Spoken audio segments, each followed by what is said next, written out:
ఈ రోజు మనం నాటుకోడి చేస్తున్నామండి. నాటుకోడిలోకి మసాలా చేస్తున్నాను. సో పచ్చిమిర్చి, ఆనియన్, టొమాటో, కొత్తిమీర అయితే కట్ చేసి పెట్టేసుకున్నాను. ఆయిల్ చూసారా, ఆయిల్ మంచిగా హీట్ అయిన తర్వాత ఫస్ట్ పచ్చిమిర్చి వేసేసుకోవాలి. మగ్గిన తర్వాత ఆనియన్స్ వేసేసుకోవాలి ఇందులో. నేనైతే తక్కువ క్వాంటిటీ వేస్తున్నానండి. సో మీరు క్వాంటిటీకి తగ్గట్టు ఒక 2 or 3 ఆనియన్స్ వేసుకోండి. నేనైతే కొన్ని పీసెస్ ఉన్నాయి కాబట్టి 1 ఆనియన్ మాత్రమే వేశాను. తొందరగా మగ్గాలి కాబట్టి కొంచెం సాల్ట్ వేసేస్తున్నాను. ఇవన్నీ గోల్డెన్ బ్రౌన్ వచ్చే వరకు వేపుకోవాలి మంచిగా. మూత పెట్టేద్దాం, త్వరగా మగ్గిపోతాయి. రావాలి ఈ కలర్ లో వచ్చిన తర్వాత అల్లం వెల్లుల్లి పేస్ట్ అండి ఇది. అల్లం వెల్లుల్లి పేస్ట్ కొంచెం వేసేసుకొని మంచిగా ఫ్రై చేసుకుందాం. సో ఈ అల్లం వెల్లుల్లి ఫ్రై అయ్యేలోపు మనం మసాలా మిక్సీ పడుతున్నాం. మసాలాకి ఏమేమి కావాలంటే ఆనియన్స్ కొన్ని మిక్సీలో వేసిద్దాం.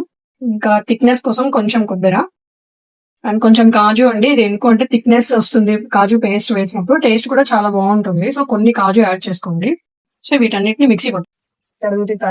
అల్లం వెల్లుల్లి పేస్ట్ బాగా మగ్గిపోయిందండి. ఇదంతా పచ్చివాసన పోయిన తర్వాత టొమాటో యాడ్ చేసుకోవాలి. దీంట్లో టొమాటో యాడ్ చేసుకొని మంచిగా కలుపుకుందాము. కాసేపు మూత పెట్టేద్దాం, మగ్గిపోతుంది. చూడండి టమాటాలు ఇలా మగ్గిపోవాలి. అన్ని సాఫ్ట్ గా మగ్గిపోయినాయి. మంచిగా మగ్గిపోయిన తర్వాత ఒకసారి మిక్స్ చేసేసుకుని ఇందాక మనం గ్రైండ్ చేసుకున్నాం కదా పేస్ట్, కోకోనట్, కాజు అండ్ కొంచెం ఆనియన్, వాటర్ వేసి మెత్తగా గ్రైండ్ చేసుకోవాలి. ఈ పేస్ట్ ని యాడ్ చేసేస్తున్నాం. ఈ పేస్ట్ ని యాడ్ చేసేసుకుని మంచిగా మిక్స్ చేసుకోవాలండి. ఇది మంచిగా ఫ్రై అయ్యి అందులోంచి ఆయిల్ బయటికి రావాలి. అప్పుడు ఈ పచ్చివాసన అంతా పోతుంది. పచ్చివాసన పోయే వరకు మంచిగా వేపుకోవాలి దీన్ని. చూడండి ఆయిల్ ఇలా అంతా పైకి వచ్చేస్తుంది కదా. సో ఆయిల్ ఇలా పైకి వచ్చేటప్పుడు ఇందులో మసాలాలు యాడ్ చేసుకుందాం. పసుపు, కారం, ధనియా పౌడర్, కొంచెం గరం మసాలా, కొంచెం చికెన్ మసాలా, సాల్ట్ కూడా యాడ్ చేయాలి. కానీ ఆల్రెడీ నేను ఆనియన్స్ వేసినప్పుడే సాల్ట్ వేసాను. సో ఇప్పుడు స్కిప్ చేస్తున్నాను. సో ఇవన్నీ యాడ్ చేసేస్తున్నాం. మంచిగా మిక్స్ చేసేసుకోవాలి.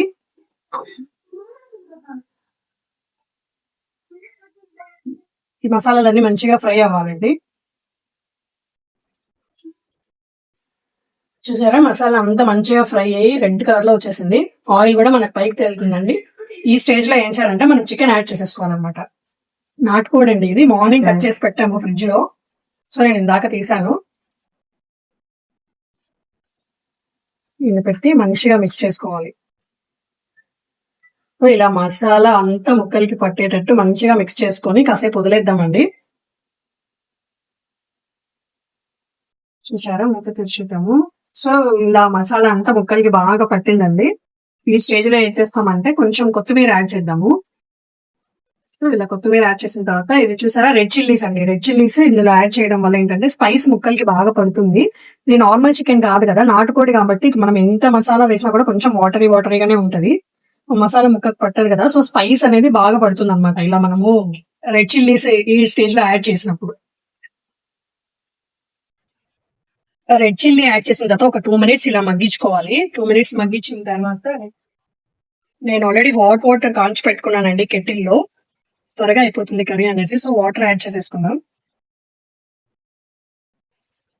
నాటుకోడి కొంచెం వండడానికి టైం పడుతుంది కదా. సో కొన్ని వాటర్ ఎక్కువ వేస్తున్నాను నేను. సో ఇలా వాటర్ వేసిన తర్వాత మంచిగా మిక్స్ చేసేసుకొని మూత పెట్టేసుకొని మగ్గించుకోండి. ఒకసారి చూద్దాము ఎలా ఉందో మధ్యలో. చూసారా అంత దగ్గర పడింది. సో మనం నాటుకోడి కాబట్టి కొంచెం ఉడకడానికి టైం పడుతుంది. చూద్దాము ఎంత వరకు ఉడికిందో ఇది. సో ఇలా చూసారా కొంచెం గట్టిగా ఉంది. సో ఇంకా కొంచెం సేపు ఉడికిద్దాం దీన్ని. ఇప్పుడు చూసేద్దామండి. చూసారా కర్రీ బాగా దగ్గర పడిపోయింది. సో ఈ కన్సిస్టెన్సీ రావడానికి నాకు 25 minutes టైం పట్టిందండి. ఒకవేళ మీకు ఇన్ కేస్ అంత టైం లేదు అనుకుంటే సేమ్ ప్రొసీజర్ మీరు కుక్కర్ లో రిపీట్ చేసుకోవచ్చు. కుక్కర్ లో అయితే మనం వాటర్ యాడ్ చేసిన తర్వాత 3 to 4 whistles మీడియం ఫ్లేమ్ లో పెట్టండి.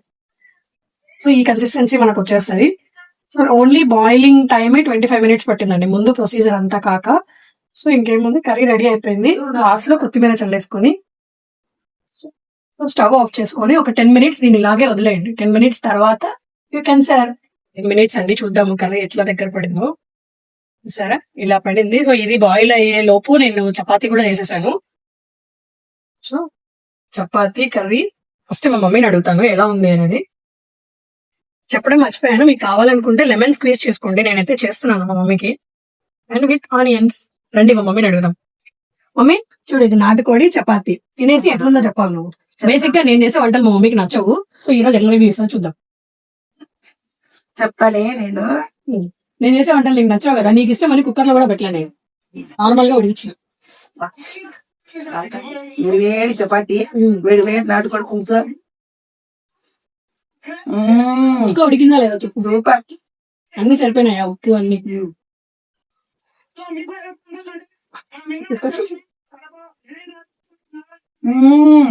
ఉడికింది సూపర్. ఉప్పు ఉడికింది మొత్తం.